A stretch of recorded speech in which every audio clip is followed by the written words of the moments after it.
after the 1960s, when the breweries really started advertising heavily and trying to convince people that local beer wasn't as good as these beers that were being made in Milwaukee, which was anything but the truth. Yeah. But it works, that kind of advertising. That's when things turned around. And then also they started lowering their prices to compete. Well, and then with those local breweries started trying to compete on price, right? Yeah, And this was like, if you look at Berlin Brewery, like in Oshkosh in like 1962, cheap Oshkosh beer would be selling for $2.50 a case. Yeah. I mean, if you look at that in inflationary, that's probably about a $20 case of beer. But Okay. $2.50 a case in like Yeah. 1962. Berlin would sell their beer for $2.10.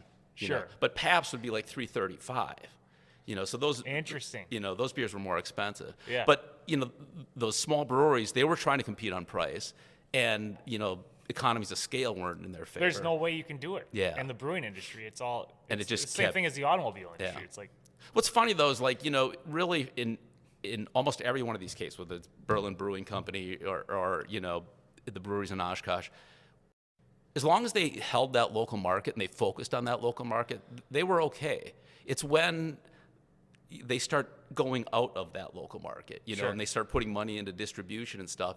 And before long, people will buy those beers once or twice because they're, unique or Yeah. different. But then they'll return to whatever their other thing is. And when those distant markets fall off, those distribution markets, then all of a sudden they're paying all this money for distribution, Right. and that's where they tend to get tripped up.